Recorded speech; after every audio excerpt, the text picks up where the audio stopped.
Coming up on the live and interactive ACSA Legislative Lunch Break, Edgar and I will get you all of your latest news and information from the state capitol in Washington, D.C., with an in-depth analysis on how it impacts you. Plus, we are talking about wildfire recovery today. We have two experts, two educators on the show today to talk about what happened in their school community with the Eaton fire and what you need to know to help your school community. The ACSA Legislative Lunch Break starts now.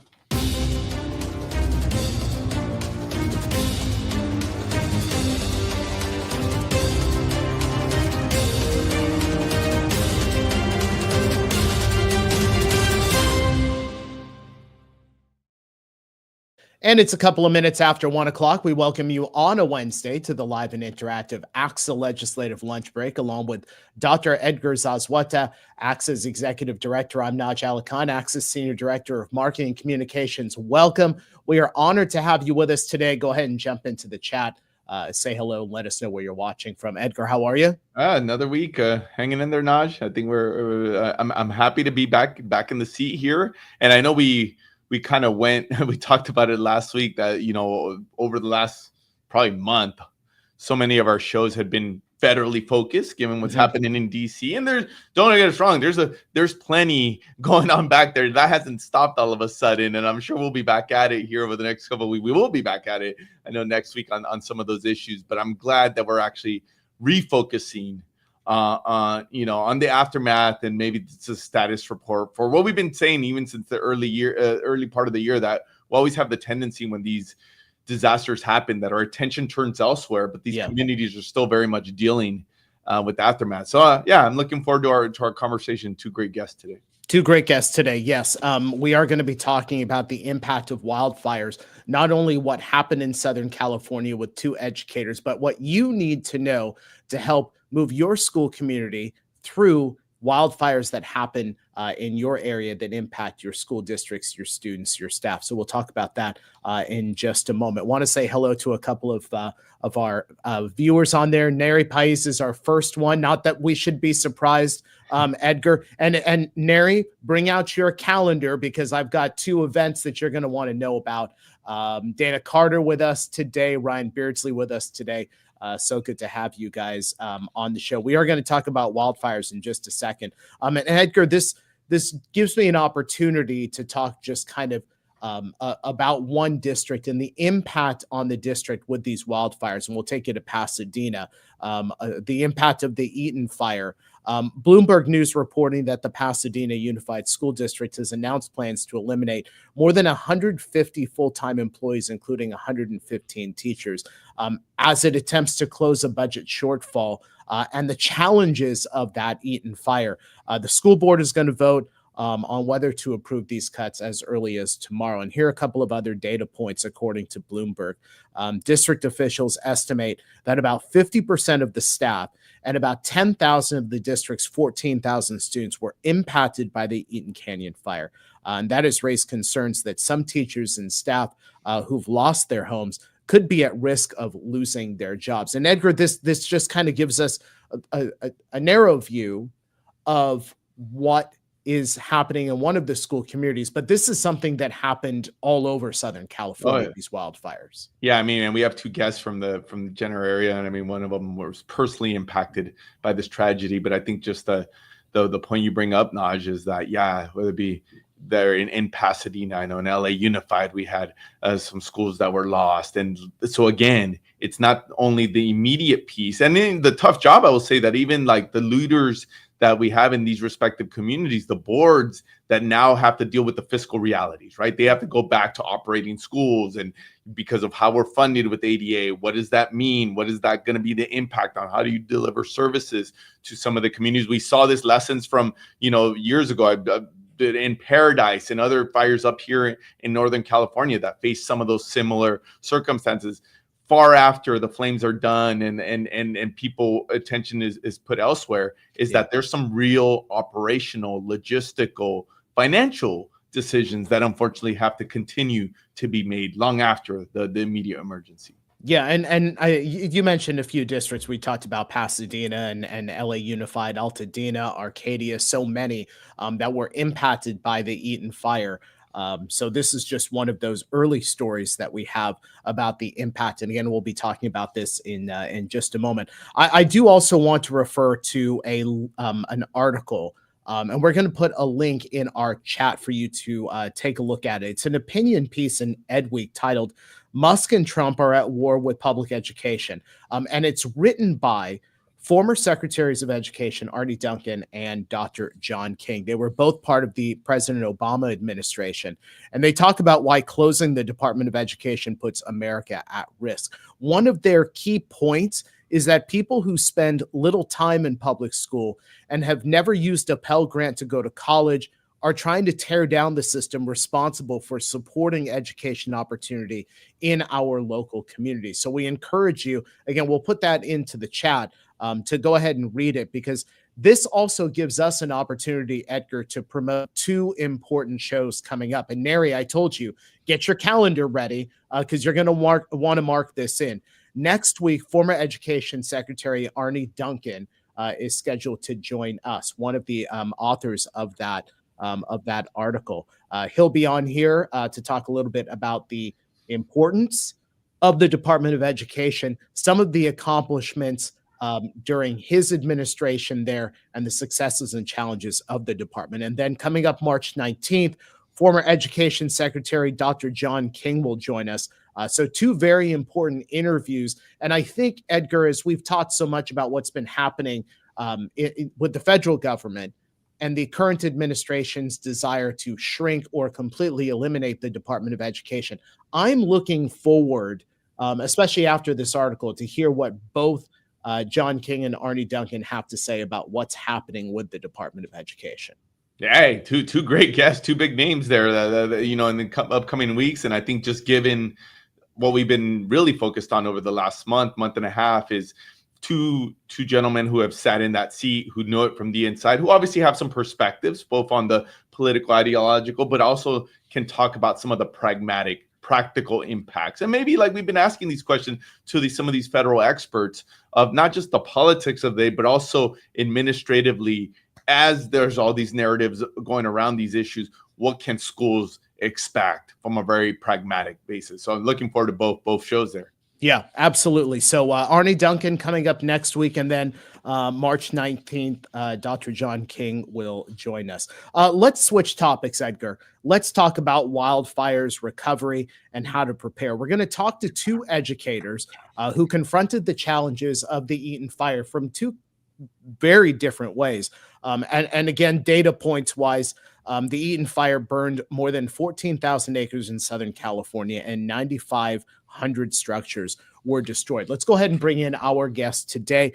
Karina Herrera is a school psychologist and behavior analyst at Arcadia Unified School District in Antonio, Shelton, superintendent, Santa Monica-Malibu Unified School District. Karina and Antonio, so great to have you here with us on the ACSA Legislative Lunch Break. Let me ask both of you this question. You had different lenses of the impact of the Eaton fire, both during and after the fire. Within your communities, describe the impact. Karina, we'll have you start. Yeah, of course. Thanks for having me. It's been almost 2 months since the fire, and I still cannot believe that this happened to so many of us. At least in my case, not only did we lose our home, but we lost our entire neighborhood, our entire community. Our local schools are gone, our banks are gone, our favorite restaurants are gone, our hardware store's gone. Essentially a lifetime of memories and belongings all gone in an instant. So it's still hard to process and to believe that it's happened to so many of us. And Antonio. For us, and thank you for having me today. But for us, it's one of those things where, this was the third fire in our area. And I don't think people think about that. For the community in Malibu, Franklin Fire was before that. We had a fire before that, all within a 30-day period of time. These things occurred. And for us, that impact was really big because of the fact, in the Franklin fire for us, 2 bungalows, there was fire damage under those bungalows. The fire came up to the school. at Webster Elementary, the fire was on top of the roof of the school. We were preparing 2 weeks from winter break. So, for us, that impact was there first. And then the Palisades fire happens right after we get back to school. So this thing is huge for us, specifically our students that we serve in Malibu. And if it had not been for the Franklin fire, I don't know, as was shared with me, if we would have even had as many homes that we have now in Malibu, because the burn scars stopped the fire that would come, that's known as Palisades fire, from continuing. So that impact is huge. Over 70 of our students lost homes. And also, even when we go talk to our little kids, in one particular class, there were 7 students in their TK class that lost their homes, including the aide. So this thing, and it hasn't stopped, because there's ramifications that occur after the fires. Karina, thank you for joining us, and thank you for just sharing your story. As you noted, you were personally impacted. It's from your role in the system, having you lost your home. And I think when you put it in those terms about not only your home, but everything that was your reality in that community also gone, I can't even imagine, right?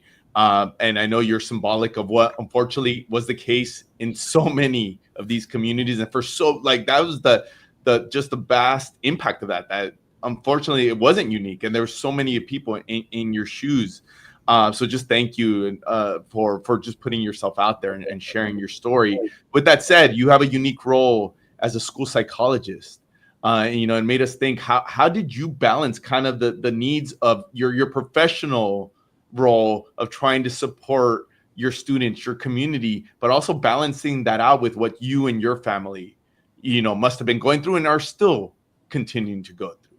Yeah, I wish I had a perfect answer for that. I struggle with that every morning, as I get ready for work. It's something that as professionals we're taught to take care of, right? Take care of yourself first before you show up to work and help others, through their school day.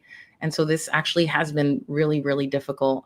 It's proven to be really difficult. I think that, as you mentioned, there's so many of us that have gone through the similar experience as I, and so it's unfortunate that there's so many of us. But I'm fortunate that I don't have to do this alone. So one of the things that I do is I actually connect with the many colleagues that I have who are in a similar situation, who have also lost their home, and we are, either talking on the phone, meeting up sometimes during lunchtime, just to talk about where we are and what are we doing next. And having that support system is really helpful.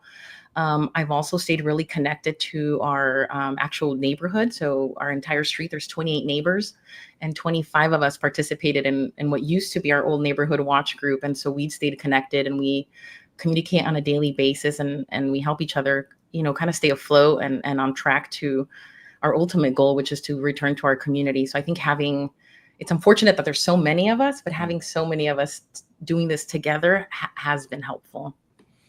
Folks, we're talking about wildfire recovery with our 2 guests here. Karina Herrera is the school psychologist and behavior analyst at Arcadia Unified School District. Antonio Shelton is the superintendent from Santa Monica-Malibu Unified School District. Antonio, you made mention of the Franklin fire. You talked about 70 students losing their homes in the case of these wildfires. As the superintendent, ultimately everything kind of falls on your shoulders. How did you prepare for the fires? How did you prepare staff for the fires, knowing that it was such a huge news story and impacting so many communities? I think one of the things that I must say is that our Malibu community has been through several fires. And I have to share that, because that is what helps to prepare people. Having gone through that experience and having staff that understands what is happening. The Woolsey fire impacted our high school in Malibu and many of the families. So we go back there and we utilize those staff members and our staff here that have gone through, and what is the communication. So we look back on what are we sharing. And I have a person who's a veteran, my communications person. She understands what it is we're doing. So what we did do is we communicated every day. Sometimes we communicated twice a day, just to give people an update, to let people know that we were thinking of them, that this is what's going on. Here is the plan for a return to some type of normalcy. Here's the plan for those who have been displaced, creating bus routes to ensure that we can pick up those students that have been displaced, reaching out to our community partners and figuring out how those community partners can do things that as a school district we may not be able to do. Also connecting with the city. We have a great relationship with the city of Malibu and the city of Santa Monica, making sure that we are on their EOC, their Emergency Operations Center, that we're connected with them and that we're getting updates from them. And also we're updating our staff as well as our administrators on what is happening and how we're going to proceed. And one of the things I'll say is the more communication, the better prepared our community that we're serving is. And when people are hurting, understand, I always say we can't take it personal. What we do is take what's being said and we figure out how to meet those needs and provide supports for those families that not only that have gone through a loss, but also how do we provide social emotional support. So we communicate that and make sure that it's clear that we have a pathway as we return, because people want to know that, you know, they have a space to go back to school, even in the midst of a disaster, because that is that continuity. As many of our parents said, we have lost, as was mentioned, we have lost something, but what we want to do is create a pathway so that there's some continuity that is happening with our students and their families, and that is school. Karina, one of the things that I know we've been focused on here is in the aftermath, knowing that this is far from over, right? But also acknowledging that, unfortunately, with the state that we're in, this is not the last time we're gonna, some communities be dealing with fires, right? And I think us as an organization, also talking to our leaders from around the state, what can the system or communities do in terms of preparation? So, thinking back to both to the immediate and maybe even the aftermath, what would you say were like the biggest needs in terms of resources for that, for the community, your community, right? And then maybe, because as I acknowledge, what are the needs continuing even after, like we've said, that this is not over for so many folks? What is that need? Because I think the one thing that I was struck by, because this was national headlines, everybody wanted to help. What would you say to that?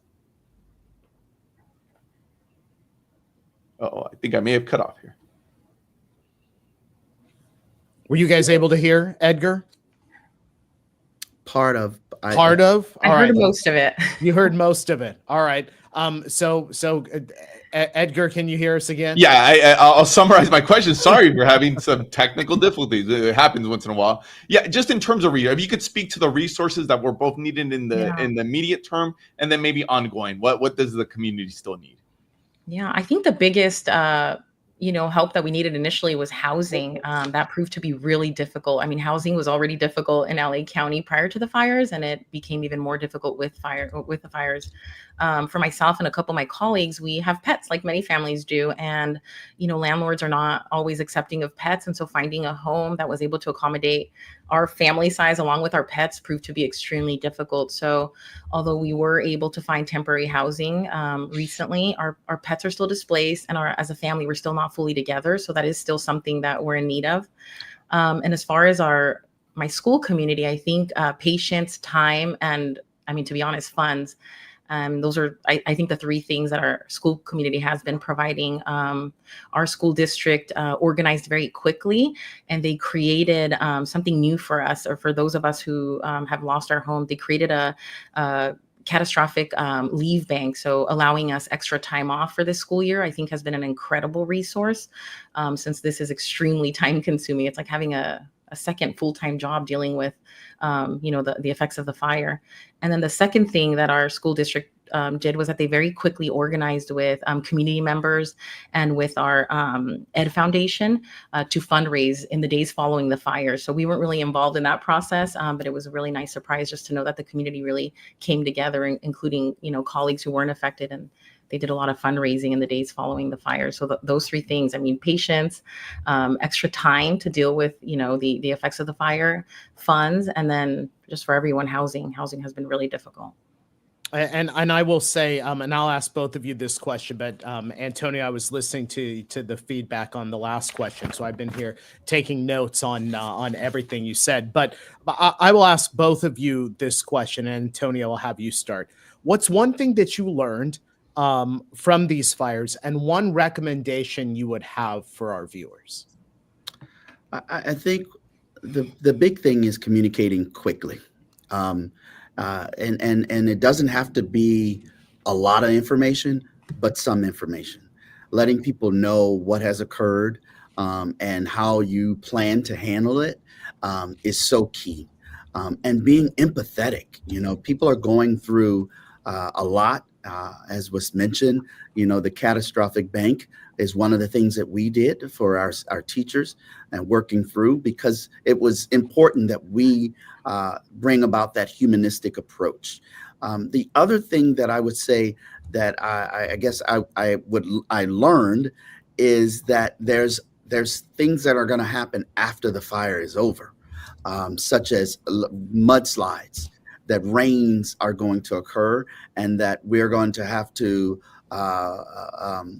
bring in K-rail, and that we're going to have to cancel school, not because the school is on fire, but because we can't get to the school. And our teachers and staff have to be our priority in everything that we're doing.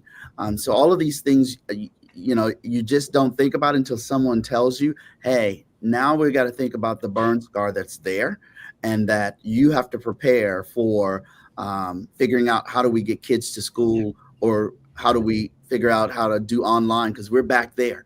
We had to create an MOU with our teachers where we are now, and I wish, start to think about that. Like now we've created an MOU with our teachers so we can go online, because we've missed about 18 days of school between having 3 different fires, the PSPSs, which is the power shutoffs with the with Edison, and then the closure of the roads. Most people don't understand Malibu. Malibu is a different place. When the canyons are closed, we can't get a bus through the canyon. And now with PCH closed and only limited access, it's a 2-hour drive for anybody coming from the Santa Monica area to get there. And it could be, if the other canyons close, it's a 3-hour drive. So having patience, understanding that all of these things are going to come after the fire is so, I don't think people think about that. It's the after the fire that we have to then actually do some of the hardest work that is necessary to be done, even just to keep the schools open. And parents aren't always patient with that, because they want their kid in school, but I can't get teachers there. Yeah. So we're working through all of that. And if I could redo that, we'd figure out how to create a plan. I don't know if it's a helicopter or a boat or whatever it may be, but we just struggle in that area right now to make sure we can have consistency that we have. We just had 5 days of school consistently. I think last week was our first week, 5 days straight. Karina, recommendation and something you learned. I'll start with what I've learned. I knew that people were good before this happened. I never realized how good people were and how many of them there were. And I'm just left in awe with how supportive and kind everyone has been. As far as recommendations, this might be obvious now, but I would recommend that all of you take a look at your homeowner's insurance policy. Make sure you know what's included and what you've purchased. Most of us are underinsured, and we didn't even know it before the fire. And so don't wait for a fire And I guess lastly, what's been super helpful to me is connecting with my neighborhood and my neighbors. And there's times when, sometimes we maybe shy away or we hide from our neighbors, but they have been absolutely supportive and are helping we're helping each other get through this every day. So if you don't already, connect with your neighbors, get to know them, because in times like this, it really does take a community to get you through it. And I do want to make mention of this great fundraiser that's been going on. The Downtown Arcadia Improvement Association and Arcadia Educational Foundation launched an effort to raise money for staff and families who lost their homes. And the district was presented with a check for $100,000 that came from that fundraiser. So if you would like to be part of that fundraiser, we've put a link into the chat. Karina Herrera, school psychologist and behavior analyst at Arcadia Unified School District, and Antonio Shelton, superintendent, Santa Monica-Malibu Unified School District. Karina and Antonio, so great to have you both here on the ACSA Legislative Lunch Break. We look forward to having you next time. Thank you. Take care. Thank you.